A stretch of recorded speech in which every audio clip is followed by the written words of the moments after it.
Assalamualaikum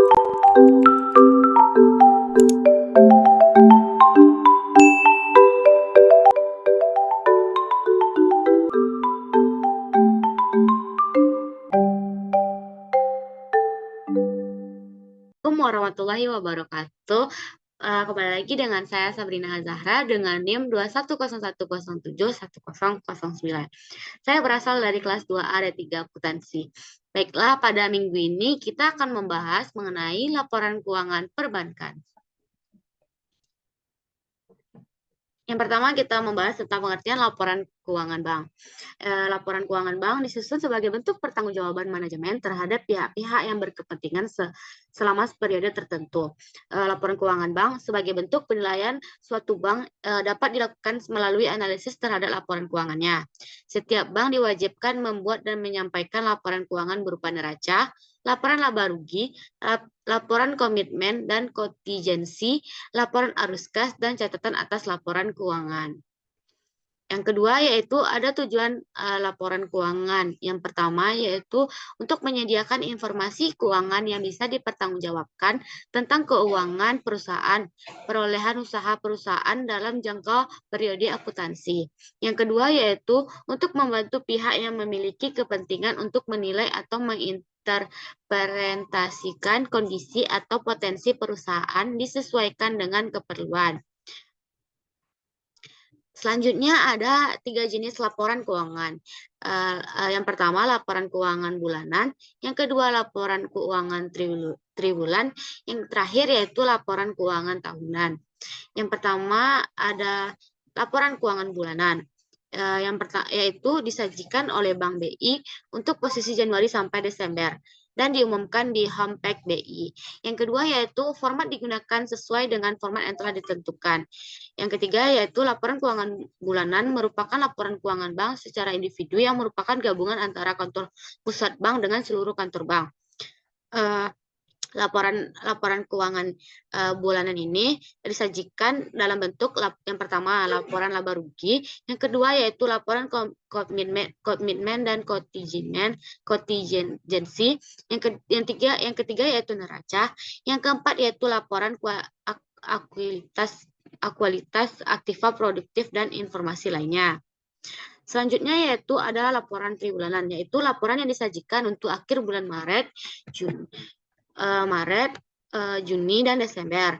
Yang kedua yaitu laporan triwulan wajib diumumkan dalam surat kabar dan homepage BI.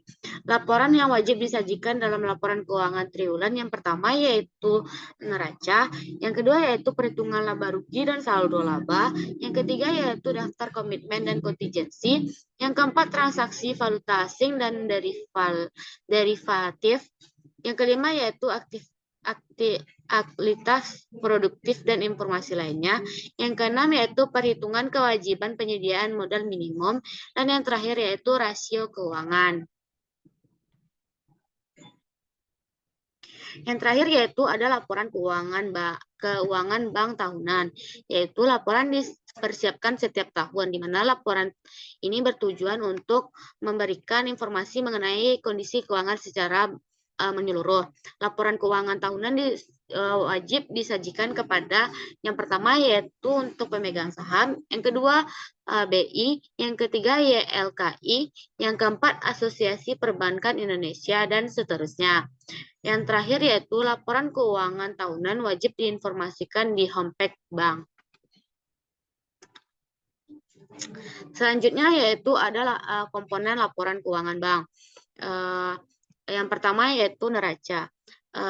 Dalam laporan ini menggambarkan kekayaan, kewajiban atau hutang, dan modal suatu perusahaan. Terdapat beberapa komponen yang, di dalam laporan neraca, yaitu satu, penempatan pada Bank Indonesia, yang kedua giro, yang ketiga surat berharga dan obligasi, yang keempat kredit, yang kelima pos deposito, yang keenam yaitu penyisihan dan penghapusan aktiva. Selanjutnya yaitu ada komitmen dan kontingensi, di mana disebut sebagai rekening administratif yang dapat disajikan secara terpisah mengenai antara komitmen dan kontingensi. bahkan biasanya laporan komitmen dan kontingensi ini dirinci menurut tagihan dan kewajiban secara urut dan memperhatikan kemungkinan pengaruh terhadap neraca atau laba rugi bank. Hal ini akan mempermudah deteksi transaksi off balance dan posisinya.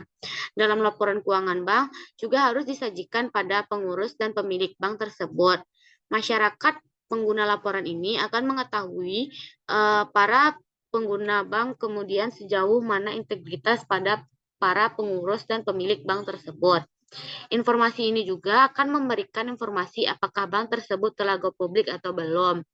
Tuntutan transparansi laporan keuangan bank mulai tahun 2001, laporan keuangan bank harus dilengkapi laporan akualitas, aktiva, produktif, dan informasi lainnya. Yang terakhir yaitu ada laba rugi. Dan laporan laba rugi ini adalah laporan dalam memberikan informasi mengenai jumlah pendapatan suatu perusahaan selama satu periode tertentu.